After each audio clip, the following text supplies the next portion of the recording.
The most favorite hospital talking Indonesia. Assalamualaikum warahmatullahi wabarakatuh. Selamat datang di our new hospital program. Apalagi kalau bukan hospital, the most favorite hospital talk in Indonesia. Dan for your information, program ini akan langsung ditayangkan di our official YouTube channel. So for you guys, please subscribe, comment, and like this YouTube channel. Dan kali ini bersama saya Indra, dan saya akan berbincang santai bersama para narasumber yang pastinya luar biasa. Langsung saja kita sambut, siapa lagi kalau bukan Dr. Hilda, Magister Management MBA. Selamat datang Ibu. Selamat datang. Gimana nih kabarnya? Alhamdulillah. Baik Bu, Iya. sangat luar biasa ya. Nah Sobat Healthies, beliau ini adalah seorang Direktur RSUD Kebayoran Lama. Nah hari ini kita akan berbincang bersama beliau tentang apa dan bagaimananya. Jangan kemana-mana, karena kita akan kembali setelah yang satu ini. The most favorite hospital talking Indonesia.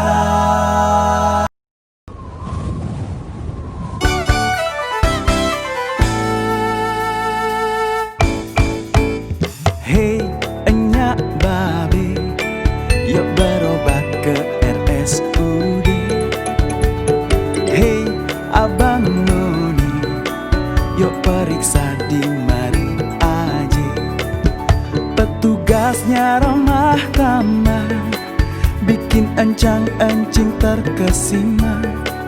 RSUD Kebayoran Lama memberi pelayanan sempurna. Hey, enyak babe, yuk berobat ke RSUD. Hey, abang noni, yuk periksa di mari aja. Petugasnya ramah tamah, bikin encang-encing terkesima. RSUD Kebayoran Lama memberi pelayanan sempurna. RSUD Kebayoran Lama letaknya antara Pondok Indah Palmerah. Aksesnya paling mudah, pakai kereta bisa juga jalan raya.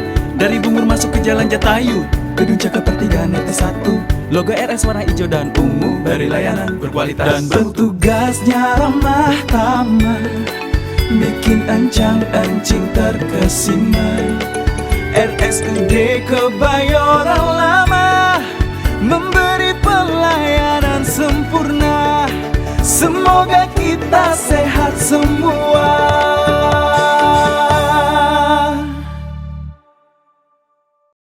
The most favorite hospital talking Indonesia. Oke, Sobat Healthy dimanapun Anda berada, halo.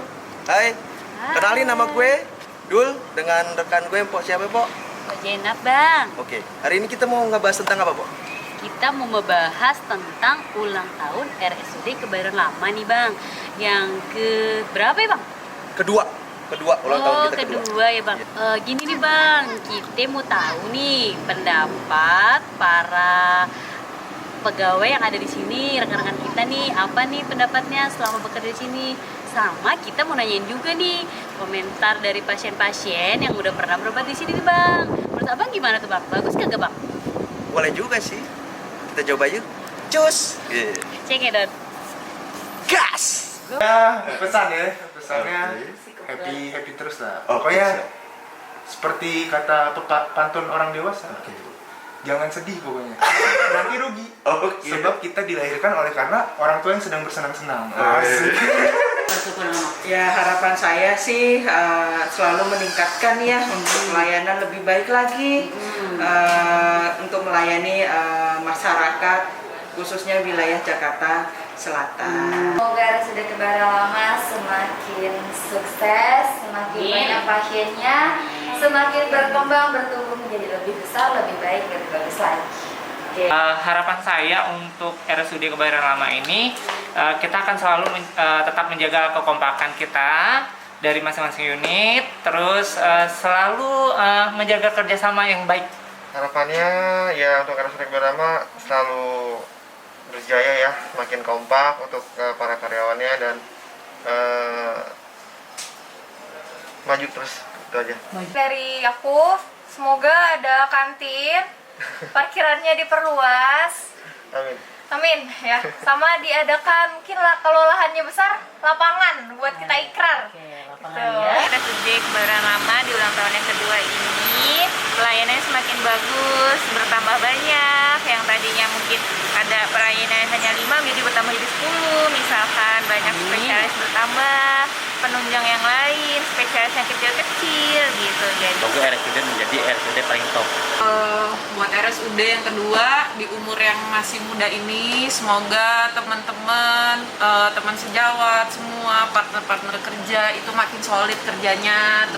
Harapan saya sih gimana caranya merubah budaya kerja karyawan di sini agar lebih mencintai lagi bahwa RSUD Kebayoran Lama itu bagian dari dirinya, bagian dari pekerjaannya. Semoga rumah sakit kita kekeluargaannya semakin maju, kita semua semakin sejahtera. Kalau bisa kayaknya ditambah satu lagi. Untuk Jadi tiga berarti Pak. Dua. Pelayanan cukup memuaskan, rapi dan ramah. Kalau bisa pemenuhan fasilitas di lab segera terpenuhi dan semoga rumah sakit ini semakin maju dan berkembang. Tingkatkan loyalitasnya, sopan santunnya dengan pasien, dan untuk CSSD-nya semoga segera direnovasi ruangannya. Selamat ulang tahun untuk RSUD Kebayoran Lama, tempatku, rumahku yang kedua setelah rumahku. Semakin banyak pasien Amin. yang senang Oke. berobat ke RSUD Kebayoran Lama. RSUD Kebayoran Lama makin maju, Oke. makin terdepan. Oke. Untuk akreditasinya bakalan semoga bisa dapat bintang 5. Amin. Dicapai. Ya cepat maju ke depan. Ya. Dan semoga RSUD bisa menjadi RSUD yang bagus melebihi dari RS-RS yang lainnya. Bahagia sekali, bahagia. Sangat bahagia meskipun dalam artian satu hari kita harus menempuh perjalanan jauh demi RSUD, ya kita harus loyal Pak. Dengan perjalanan 48 kilo ya guys ya. 48 km. Luar biasa sekali. Semoga RSUD itu bisa memberikan pelayanan prima, Siap. dicintai masyarakat, dipercaya, sehingga masyarakat itu bisa nyaman datang ke sini ya. Kita sih berharap ditambah alat ronsen gigi gitu ya, biar pasien lebih ramai lagi. Siap. Biar Apa? RSUD Kebayoran Lama semakin maju, Siap. semakin solid. Oke. The most favorite hospital talking Indonesia. Bu, menjadi seorang direktur dan mengemban amanah yang besar, gimana sih rasanya? Jadi kalau dibilang rasanya bagaimana itu campur aduk sebenarnya Mas. Terutama sekali sih rasa bahagia itu pasti ada kan. Tapi di balik bahagia itu rasa takut juga ada, karena bagaimana kita bisa ya mengemban amanah itu, jangan sampai menjadi bahaya buat kita sendiri gitu ya. Apakah ini sebuah mimpi Ibu, masalah? Kalau di cerita mimpi, saya pernah ikut ini ya, tes yang di BKD gitu ya. Jadi di situ kan ada cita-citanya dia kan sudah jadi dokter di puskesmas. Iya. Nah saya buat memang jadi direktur RSUD. Oh, Ya, luar biasa ya. Jadi tercapai ya Bu ya. Luar biasa. Nah, berbicara tentang RSUD Kebayoran Lama ini yang usianya mungkin baru 2 tahun di bulan Agustus ini ya Bu ya, yang katanya akan ulang tahun di pertengahan bulan Agustus ini. Iya.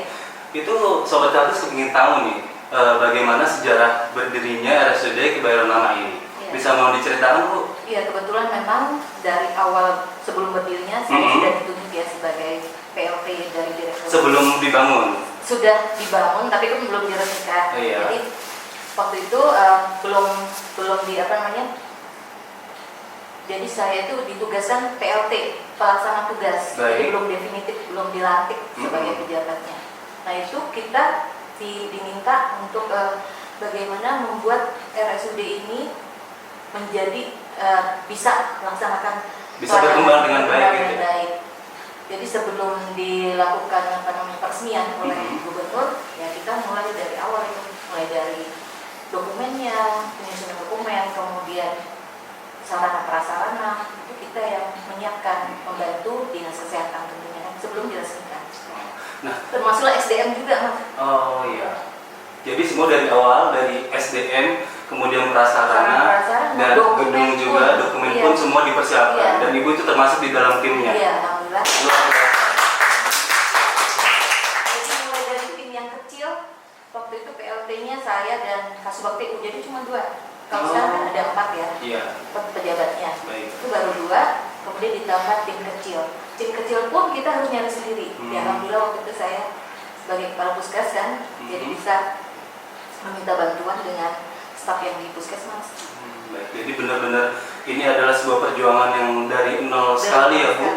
Nah, berbicara tentang rumah sakit, suatu rumah sakit pasti dong ada yang namanya pelayanan dan fasilitas. Ya. Nah, adakah pelayanan dan fasilitas unggulan di rumah sakit ini Bu? Ya, dari awal pun itu sudah harus kita rencanakan dengan baik ya. Jadi namanya visi misinya sudah ada. Dalam visi kita itu bahwa kita mau menjadikan pelayanan kita itu unggulannya adalah kesehatan ibu dan anak. Iya. Nah, kenapa kita memilih kesehatan ibu dan anak? Karena memang dari awal kita sudah melakukan analisa ya, situasi. Nah, ternyata di Kebayoran Lama ini angka kematian ibu dan balitanya tertinggi untuk wilayah Jakarta Selatan di tahun 2018. Oh, baik, jadi visi dan misinya pun sudah disesuaikan dengan kondisi lingkungan sekitar ya Bu? Sudah dipelajari dulu. Sangat luar biasa sekali. Dan kemudian adakah fasilitas apa saja sih yang diunggulkan di sini Bu? Mulai dari pendaftaran sampai ke yang lainnya? Nah, kalau sekarang sih era IT ya. Iya. Tentunya kita sudah punya dari pendaftaran pun pendaftaran online sudah ada. Baik. Jadi sebelum pasien datang ke sini sudah bisa mendaftar online. Iya. Jadi nggak perlu ngantri lagi dong Bu ya? Nah, iya. Baik. Kemudian fasilitasnya kita memang RSUD kelas D kan. Dengan adanya Permenkes nomor 3 tahun 2020, sebenarnya fasilitas tidak dibatasi untuk RSUD kelas D. Apapun bisa kita berikan sesuai dengan kemampuan. Yang membatasi kelas itu adalah jumlah tempat tidur saja. Kalau kelas D 50 tempat tidur. Nah, kalau di RSUD ini 50 tempat tidur. Fasilitasnya kita bisa menambah semampu kita. Kalau yang sekarang ini unggulan kita tentunya ibu dan anak ya. Jadi kebidanan sudah ada. Nah, kemudian anaknya juga ada. Fasilitas OK sudah ada juga. Operasi. Alhamdulillah. Jadi di RSUD yang dengan status tipe D ini, tipe D ini maksud saya sudah mempunyai ruang OK yang mumpuni juga ya? Dari tahun 2019 pun sudah mulai operasional. Sudah mulai operasional.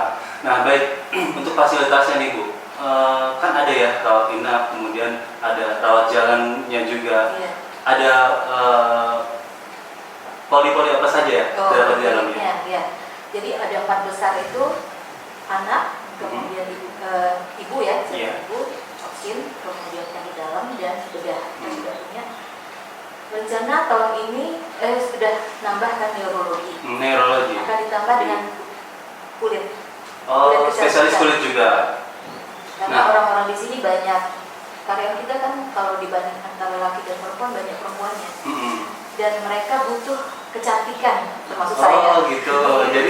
Jadi melingkupi semua ini ya Bu, semua sisi gitu ya. Mulai dari kesehatan dan kecantikan juga ya Bu. Kecantikan tuh harus kita persembahkan untuk masyarakat ya, dalam melayani itu kita harus cantik. Tidak hanya bersih, tapi juga penampilan kita harus dengan rapi dan cantik. Kalau untuk perempuan ya. Kalau laki-laki kan cantik dong. Baik Bu. Nah, pelayanan sudah oke. Kemudian fasilitas jangan ditanya. Nah, sekarang saya ingin menanyakan tentang prestasi. Prestasi apa saja sih yang sudah digapai oleh RSUD Kebayoran Lama ini? Iya. Berbicara tentang prestasi, walaupun kita tidak ikut di ajang-ajang itu ya, namanya lomba-lomba. Apalagi sekarang ini kalau era COVID ini kan lomba tidak banyak yang bisa dilakukan. Mungkin nanti secara virtual.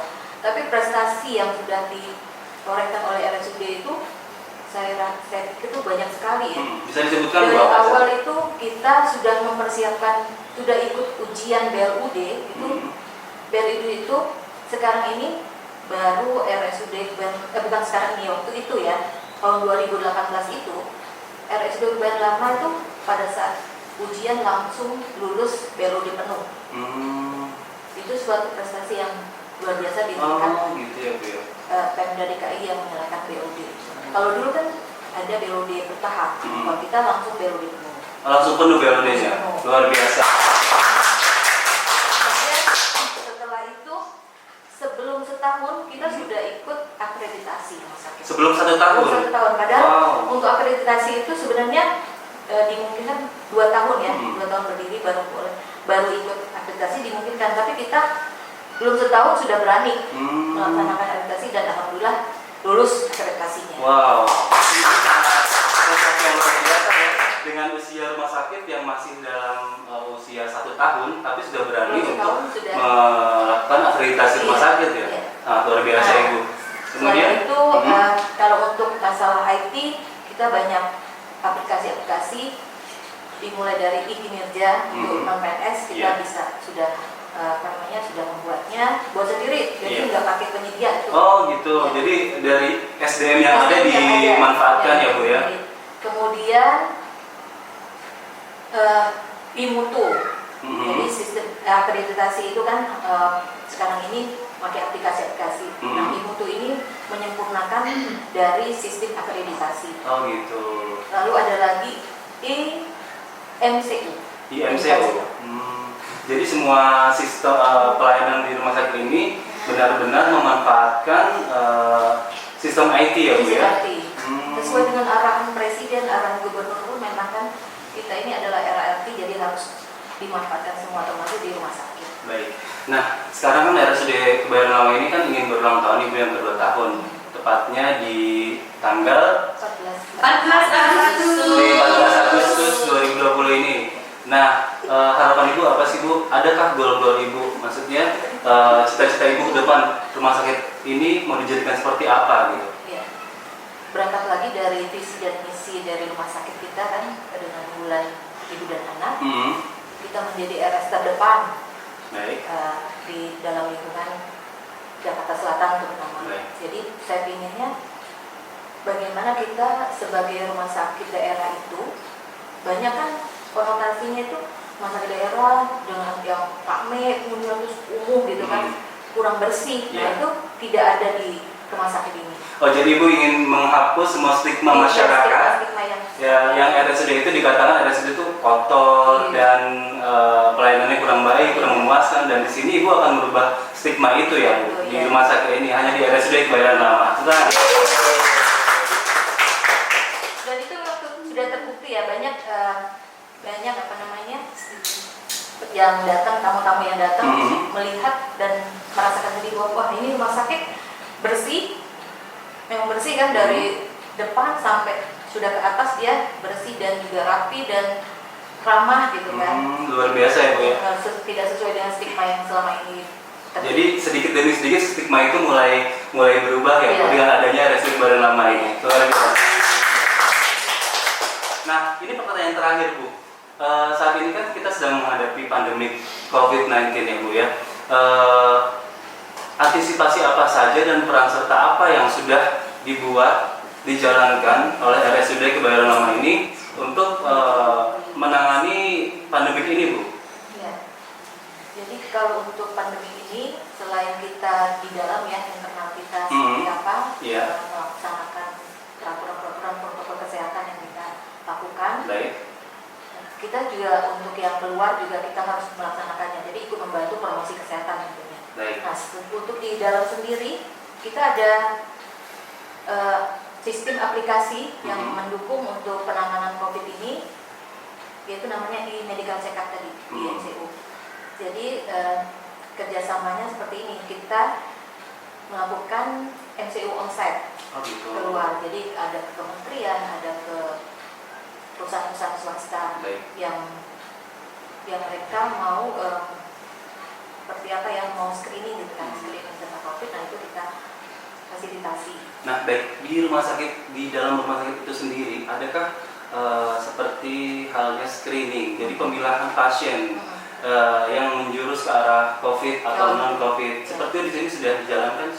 ya kalau tadi tentang eksternal ya, kalau di internal sendiri mulai dari depan, mulai dari ketemu security itu sudah dilakukan screening untuk pasien COVID. Jadi pasien itu atau pasien dan pengunjung ya Bu ya, pastinya itu dipilah-pilah ya Bu ya, sudah terpilah dan sudah tersaring ya. Iya, kita punya tenda. Jadi Gitu. tenda khusus screening yang memilah pasiennya itu apakah suspek COVID ataupun tidak.